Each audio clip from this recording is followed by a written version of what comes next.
हम लोग सब ना अंदर अंदर से किसी चमत्कार की इंतजार हमेशा करते रहते। सुन रखी ना कहानियां, द्रौपदी मुश्किल में थी, भगवान आए। फला मुश्किल में था, भगवान आए। ढिमका मुश्किल में था, भगवान आए। हैं तो ऐसे ही हम मुश्किल में हैं, भगवान हमारे लिए कब आओगे? अब वो कहां से आए? वो कहीं दूर रहता हो तो वहां से आए ना। जिस मन में तुम संसार का कूड़ा करकट बसा के बैठे हो, वो उसी मन में बैठा हुआ है।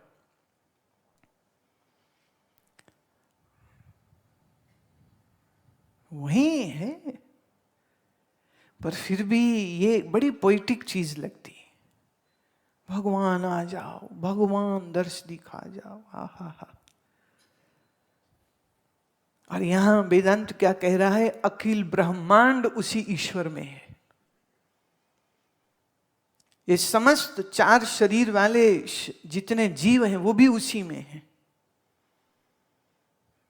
जैसे छोटा बालक मां की गोद में है, खेल रहा है, ऐसे ये जीव परमात्मा की गोद में खेल रहा है। परमात्मा मतलब माया विशिष्ट चैतन्य में। ये हुआ तत्।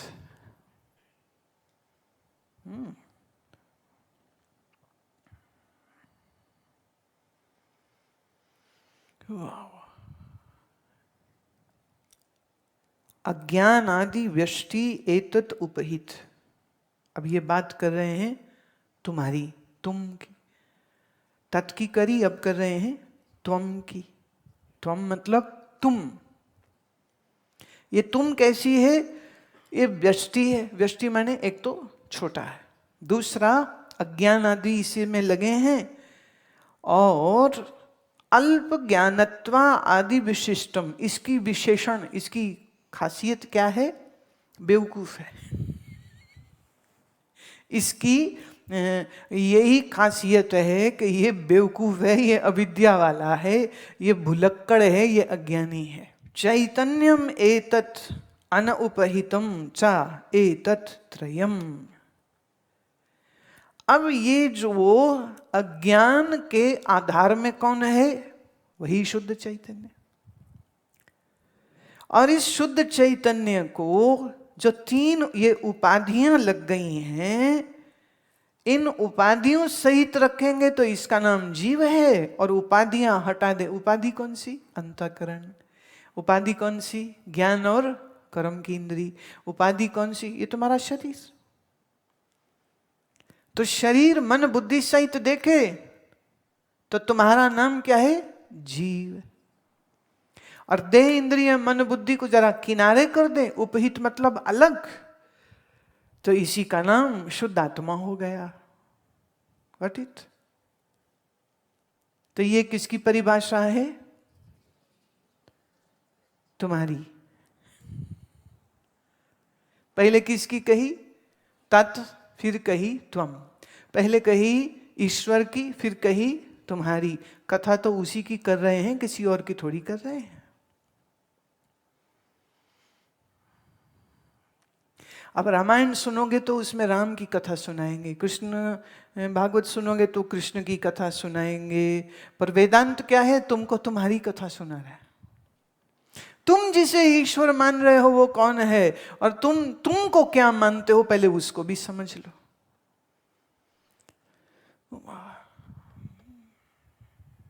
तुम कौन हो ये समझो, और ईश्वर क्या है वो भी समझो। आज सुबह कितना सुंदर विस्तार हो चुका है ना। पुत्र से लेके शून्य तलक तुम नहीं हो। समझ रहे हो? तो अभी मम्मी बोले ना, हाय तू तो मेरी जान है, कहने चल चल रहने दे, झूठ बोलती है। कोई किसी की जान प्राण नहीं है, सब डायलॉग बाजी है जो सब करते रहते हैं।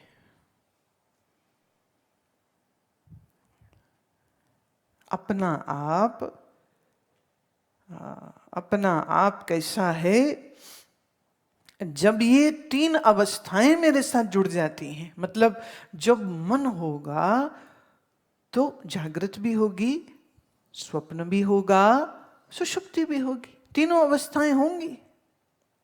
जागृत में अभिमानी विश्व होगा, स्वप्न में इसी जीव चेतना का नाम तेजस हो गया, सुषुप्ति में इसी जीव चेतना का नाम हाँ प्रज्ञ हो गया। अब इसके आगे जो चौथी अवस्था है, अभी उस पर क्वेश्चन मार्क लगा पड़ा है। पर एक बात तो तय है ना, तुमने जागृत का अनुभव किया है या नहीं, कर रहे हो या नहीं, कि सोए पड़े हो अभी भी? स्वप्न का अनुभव किया या नहीं, सुषुप्ति का अनुभव किया या नहीं है? तो तुम जिसने इन तीन अवस्थाओं का अनुभव किया, तुम इन तीन अवस्थाओं के अनुभव करता हुए या नहीं हुए? तो तुम ज्ञान स्वरूप हुए या नहीं हुए? तो तुमको ज्ञान क्यों चाहिए? तुम तो खुद ही ज्ञान स्वरूप।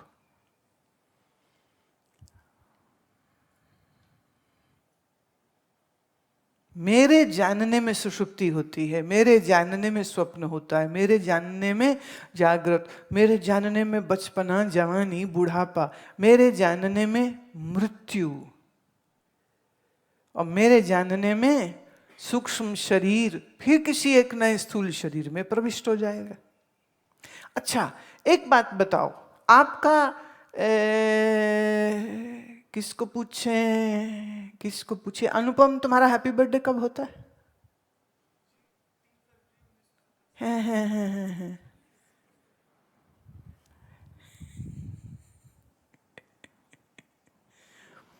तुम्हारा कब होता है? हाँ हैं, खड़े होके बेटा जरा बोलियो। हाँ बताओ, उसको मूट करके बताओ। हाँ हैं,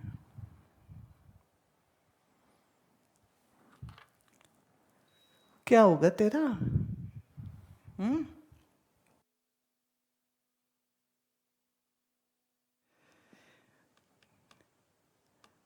तुम्हारा जन्मदिन कब है?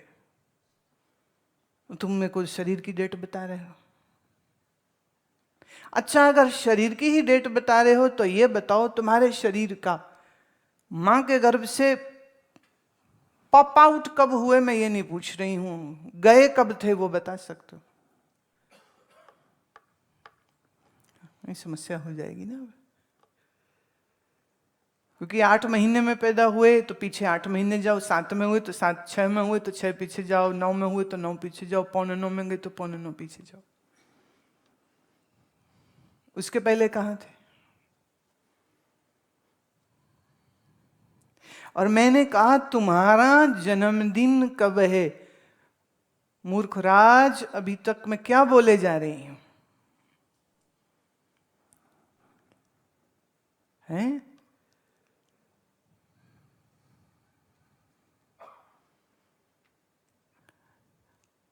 शरीर बन के सुन रहे हो? हम शरीर की बात कर रहे हैं क्या? तो तुम्हारा हैप्पी वाला बर्थडे कब है?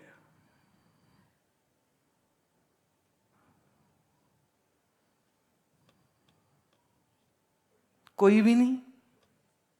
अच्छा तो तुम मरोगे कब?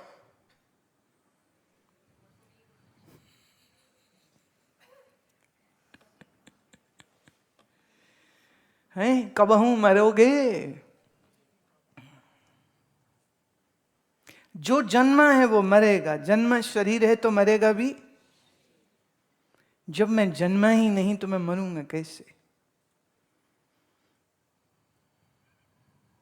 अच्छा तुम्हारा तो जन्म मरण है नहीं, तो परमात्मा का जन्म मरण है क्या?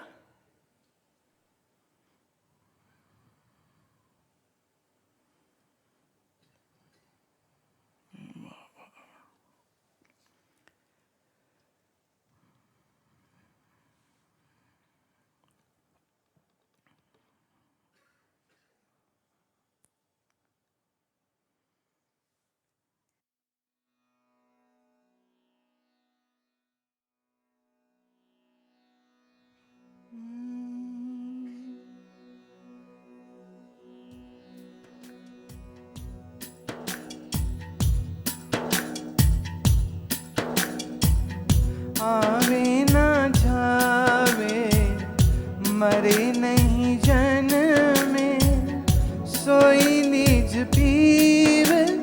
हमारा हो, सोई निज पीर हमारा हो। आवे ना जावे मरे नहीं जन्मे, सोई निज पीर हमारा हो, सोई निज पीर हमारा हो। ना प्रथम जननी में जन्मो, ना कोई सिरजन हारा हो, ना खट दर्शन चार वर्ण में, ना आश्रम व्यवहारा हो। आवे ना जावे मरे नहीं जन्मे, सोई निज पीर हमारा हो, सोई निज पीर हमारा हो। आवे ना जावे मरे नहीं जन्मे, सोई निज पीर हमारा हो, सोई निज पीर हमारा हो।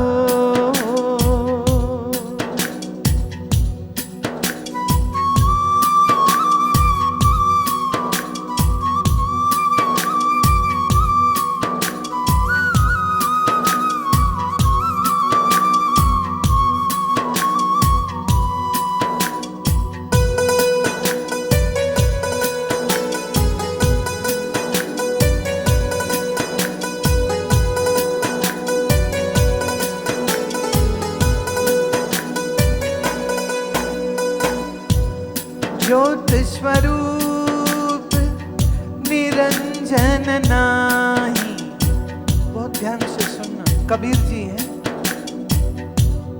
ज्योत स्वरूप निरंजन नाही, ना ओम हुंकारा हो, धरती ना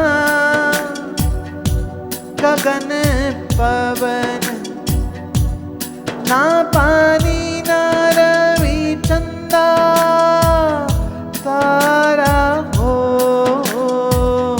आवे ना जावे मरे नहीं जन्मे, सोई निज पीर हमारा हो, सोई निज पीर हमारा हो। आवे ना जावे मरे नहीं जन्मे, सोई निज पीर हमारा हो, सोई निज पीर हमारा हो।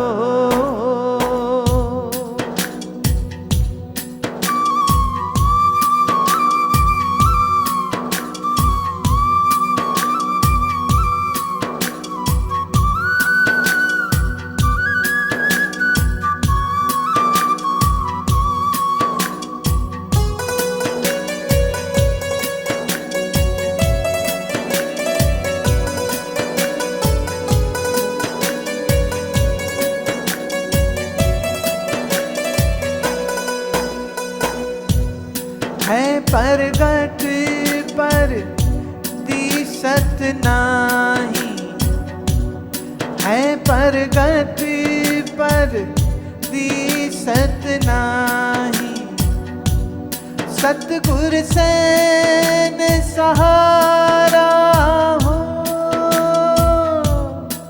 कह कबीर सरवही साहिब, कहे कबीर शरब ही साहिब, परखो परिखन हारा हो, परखो परिखन हारा हो, आवे ना जावे मरे नहीं जन्मे, सोई निज पीव हमारा हो, सोई निज पीव हमारा हो, आवे ना जावे मरे नहीं जन्मे, सोई निज पीव हमारा हो, सोई निज पीव हमारा हो।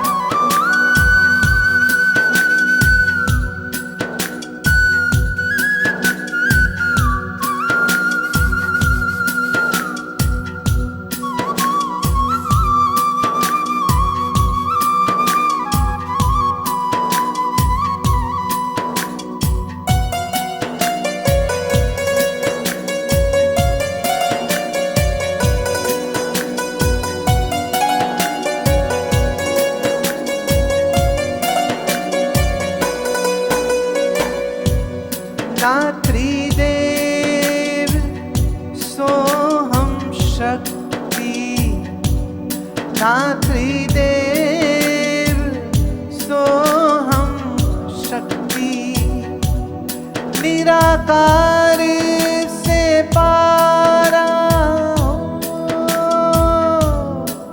शब्द अतीत अचल अविनाशी, शब्द अतीत अचल अविनाशी, क्षर अक्षर से न्यारा हो,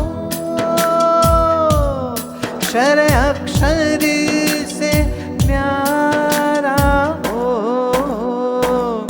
आवे ना जावे मरे नहीं जन्मे, सोई निज पीव हमारा हो,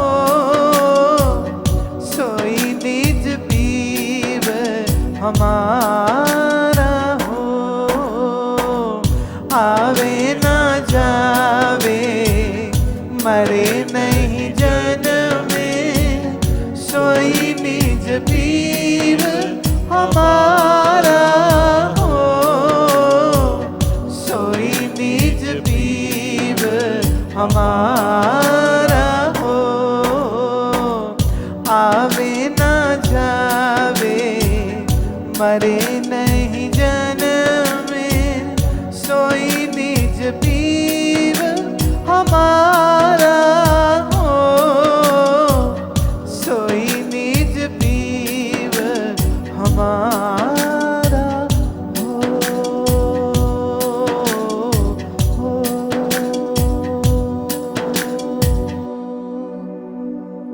कबीर जी कहते न ज्योत स्वरूप न निरंजन, न ओम न सोहम न त्रिदेव, ये है नहीं।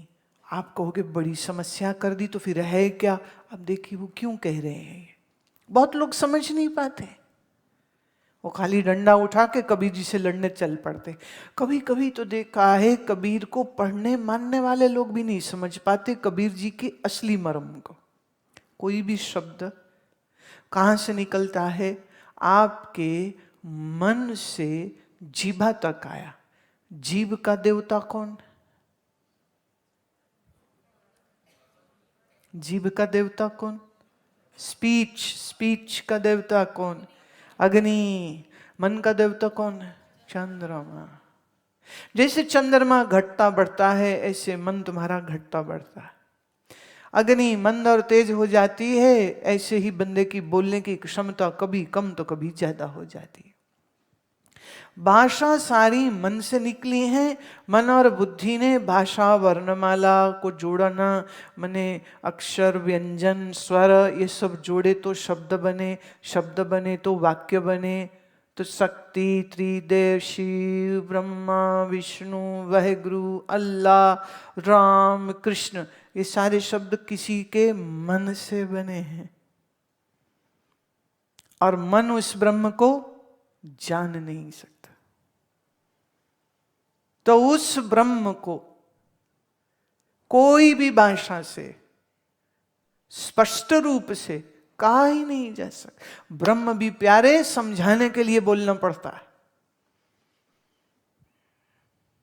और जिस दिन समझ लग गई उस दिन इतने बोलने की भी आवश्यकता नहीं। इसको कहेंगे फिर मन पूरा चुप हुआ। अब जिस मन से तुम राम राम राम राम राम शिव शिव शिव कर रहे हो, वो तो सुषुप्ति में ही नहीं रहता। तो सुषुप्ति में कोई मंत्र जप हो सकता है? जो मंत्र सुषुप्ति में ही खत्म हो जाए वो मृत्यु में कहां चलेगा? कितना बड़ा धोखा दे रहे हैं सब तुमको। क्या परमात्मा शब्द रूप है? और तुम देखो सब धर्म इसी पे लड़ रहे हैं। वो कहते मेरा राम, वो कहते नहीं कृष्ण, वो कहते नहीं शिव, वो कहते नहीं अल्लाह, वो कहते निराकार, वो कहते नहीं साकार। लड़ रहे हैं सब। वेदांत दर्शन कह रहा है वो शब्द अतीत है। शब्द जीभ से बोलते हैं, कान से सुनते हैं, मन से समझते हैं, बुद्धि से वर्णमाला का अल्फाबेट्स का ज्ञान होता है। और परमात्मा बुद्धि से परे, मन से परे, वाणी से परे, कान से परे। तो क्या वो पकड़ में आएगा शब्दों से? तुम बैठ के 10 करोड़, 10 लाख, 10,000 एक बार पानी पानी रट लो, प्यास बुझेगी? तो भगवान के किसी भी नाम के साथ तुम लगाते रहो रटन, भगवान की समझ नहीं आने वाली। बस रटते ही रह जाओगे धारणाओं के साथ। मेरा ये मंत्र सबसे बड़ा, मेरा ये धर्म सबसे बड़ा। और वो शब्द अतीत, अचल, अविनाशी, क्षर अक्षर से न्यारा हो। क्षर मतलब जो मर जाए, अक्षर मतलब जो न मरे। और बोले वो तो न्यारा है, तुम्हारी जो समझ है उससे बहुत परे। एक ने कहा तो जो परे है हम उसको समझ नहीं क्यों चाहते? वो इसलिए क्योंकि जो परे है उसको समझोगे तभी अज्ञान निवृत्त होगा। और अज्ञान गया तो आवरण, आवरण गया तो विक्षेप। तो आपको अगर विक्षेप मुक्त नहीं होना तो मत सुनो ज्ञान। आपको आवरण मुक्त नहीं होना तो मत सुनो ज्ञान। घिसते रहो माला पर राधे कृष्ण राधे कृष्ण राधे कृष्ण राधे कृष्ण राधे कृष्ण। मन संसार की फेरी में लगा है, माला उंगली के फिर रही है, मन दुनिया में फिर रहा है। कृष्ण की समझ कहां से लगेगी? कैसे कैसे जानोगे? इसलिए वो कहते आवे न जावे, मरे नहीं जन्मे, सोई निज। निज माने मैं। अब यहां 2 बातें आ रही। सोई निज, वो ही मैं हूं। और फिर सोई निज, अगला शब्द आया पीव। पीव माने पिया। पिया मतलब ईश्वर। ईश्वर मतलब परमात्मा। तो जैसा मैं हूं आवे न जावे, वैसा ही ईश्वर है, आवे न जावे। मरे नहीं जन्मे, जैसे मैं वैसे ईश्वर। तो एक तरह से कबीर जी बड़ा लपेट के वेदांत ही तो करा रहे हैं इसमें।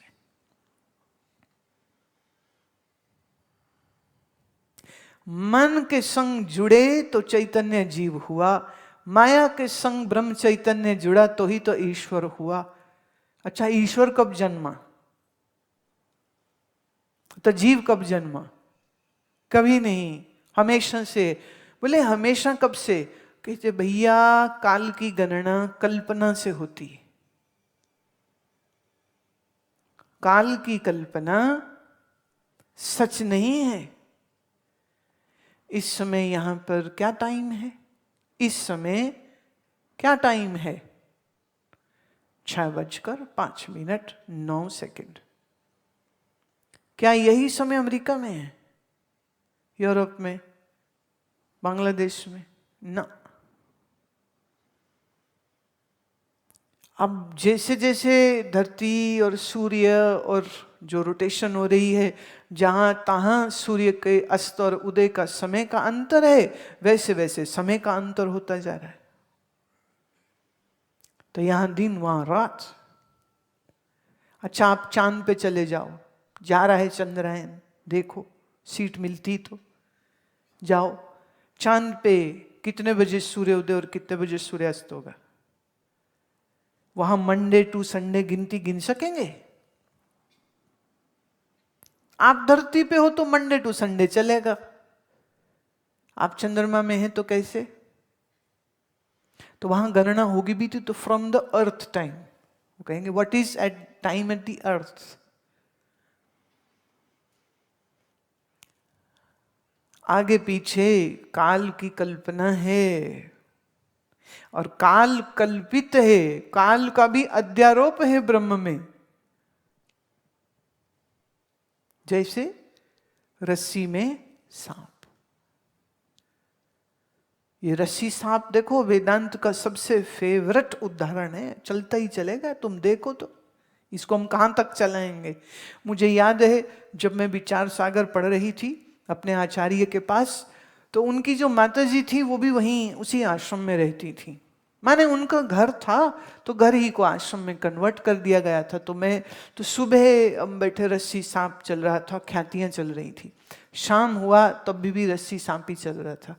तो माता जी कहती थी तक सर्प मरया नहीं, अभी तक चले जा रहा है। बोले भैया ये सर्प तो अनिर्वचनीय है, ये कहां से मरेगा, ये तो मरने वाला सांप ही नहीं है। कहले अभी तक फड़ नहीं होया, ये अभी भी रस्सी सांप चल रहा है।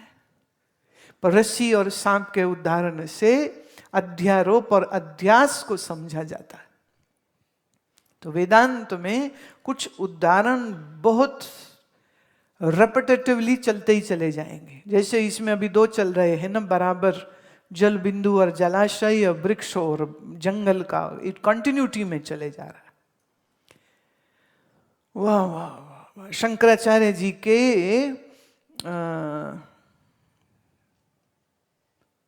इस परंपरा में स्वामी सदानंद जी महाराज ने ये जो लिखा है, तो वो कंटिन्यूटी में एक दो एग्जाम्पल उनकी ये फेवरेट जरूर रही होंगी। तो तीसरे बीच में वो रस्सी सांप ले आते हैं। तो जहां जहां रस्सी और सांप आए समझना वेदांत ही है। और जहां जहां जल बिंदु और जलाशय की बात होने लग जाए तो समझ लेना ये कुछ वेदांत की बात हो रही है। और वेदांत की बात इतनी खरी है और इतनी लॉजिकल है कि इसमें धारणा और मानना को कोई जगह नहीं है। सिंपल लॉजिक चल रहा है यहां पर, जिससे आप कुछ इनकारी भी नहीं कर सकते। ऐसे थोड़ी होता है। तुम ये कह सकते हो कि हमें जागृत होती ही नहीं? क्या तुम ये कह सकते हो कि तुम्हें स्वप्न नहीं होते? क्या तुम ये कह सकते हो कि तुम्हें सुषुप्ति नहीं होती? तीन का तुम्हें पता है, चौथे का नहीं पता, बस इतना ही कह सकते हो। पर तीन अवस्था तो हैं, ज्ञान इंद्रियां हैं, कर्म इंद्रियां हैं, अंतःकरण है, शरीर है, बाहर 5 विषय हैं, तो सब स्पष्ट है। कोई संशय है इसमें क्या? अब तो महाराज ईश्वर की भी समझ लग गई, ईश्वर की भी पोल पट्टी खोल दी तुमको हमने। माया विशिष्ट चैतन्य है, कर लो बात। हाँ, इसका एक बड़ा और विस्तार है तत्व का। हम वेदांत के अनुसार, इस ग्रंथ के अनुसार तो चलेंगे, कल थोड़ा इसका और परिचय भी देंगे। ऐसे तो देते ही रहते हैं, सारा समय देते रहते, कभी उसको कर्ता के रूप में, कभी उसे सृष्टा के रूप में, कभी उसको हर्ता के रूप में। पर फिर भी विषय तो गंभीर है, अब समझ रहे हैं और सुन भी रहे हैं, पर थोड़ा सा इसके ऊपर बाद में मनन भी अवश्य किया करें। देखो तुम बड़े सौभाग्यशाली हो कि सामने बैठ के सुन रहे हो। जब ये पूरा ग्रंथ हो जाएगा तो निश्चित इसको हम किताब के रूप में भी लाएंगे, वो किताब सबको देंगे, क्योंकि इस समय पता ये ग्रंथ मिल भी नहीं रहे,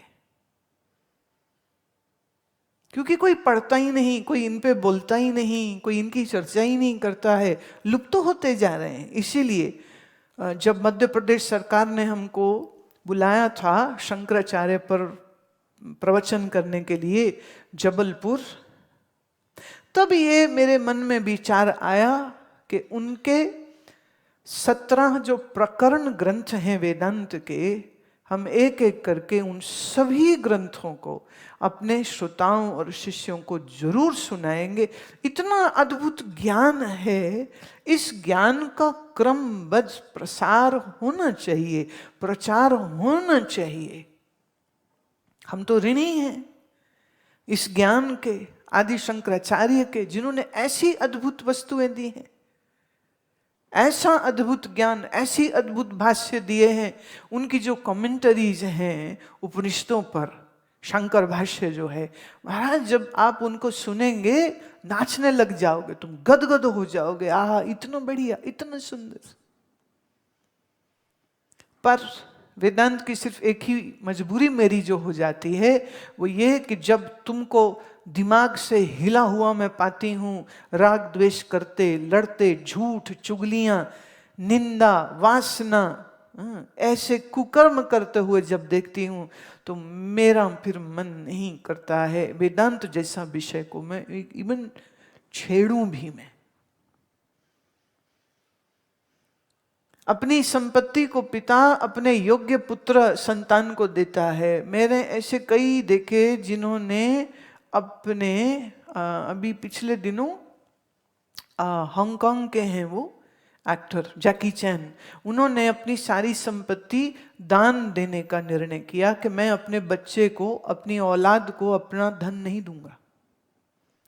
क्यों? वो कहते अगर मैंने इनको धन दे दिया तो ऐश आयाशी में ये सिर्फ बिगड़ जाएंगे और कुछ भी नहीं। तो मैं इनका शत्रु नहीं हूं कि मैं इतनी मेहनत से कमाया हुआ मैं पैसा इनको दे दूं, वो पैसा मैं कहीं चैरिटी में दे दूंगा, किसी भले काम में लगा दूंगा, पर मैं अपने बच्चों का शत्रु नहीं हूं कि मैं उनको दे दूं। ये कुछ रुपया देने से पहले बाप इतना सोच सकता है, और ये वेदांत ज्ञान जैसा खजाना देने से पहले क्या हम न सोचें?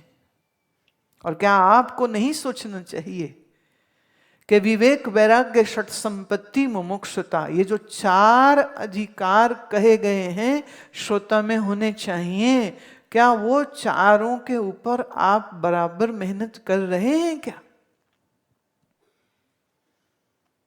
बड़ी जरूरत है उसकी। जैसे कहते हैं ना, गाय का बछड़ा जब भूखा होता है तो ही गाय के शरीर में दूध उतरता है, नहीं तो नहीं उतरता है।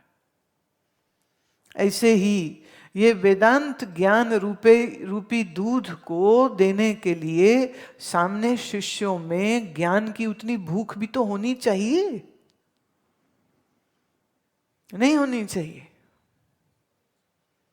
अब ये ऐसा अद्भुत ग्रंथ है, अब आकार में भी बड़ा है, पर उसको समझाने और सुनाने के लिए वक्त भी चाहिए, समय भी चाहिए, तुम्हारी अकल भी चाहिए, तुम्हारा वैराग्य भी चाहिए, और घर से कुछ दिन की छुट्टी लेकर के यहाँ होना भी तुमको चाहिए, तभी तो सुन पाओगे तुम। तो ऐसा ये जो संजोग बना है आपके लिए, आपको मालूम भी नहीं है कि आपको क्या मिल रहा है।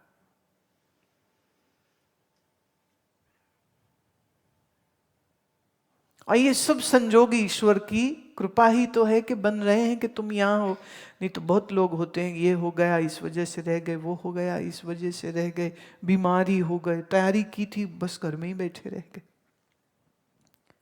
It's very important, it is all about you, it's all about तुम्हारा स्वरूप क्या है, तुम क्या हो। ये मन बुद्धि, ये शरीर, ये इंद्रिय, ये संसार, ये जगत, ये ब्रह्मांड, ये ईश्वर, देखो कौन कौन सी बात है जिसका निर्णय हमको इस ग्रंथ के माध्यम से सुनने और समझने का अवसर नहीं मिल रहा। तो बहुत अच्छे से मनन करिए, बाद में आपस में बैठिए, जो समझाए उसको लिखिए, ताकि आप जब अगले बार बैठें तो पिछला भूला हुआ ना हो, तो थोड़ा सहयोग हो जाएगा, है ना। आपके समझने में सहयोग हो जाएगा और हमको भी सुनाने में मजा आएगा। ठीक है, आज के लिए।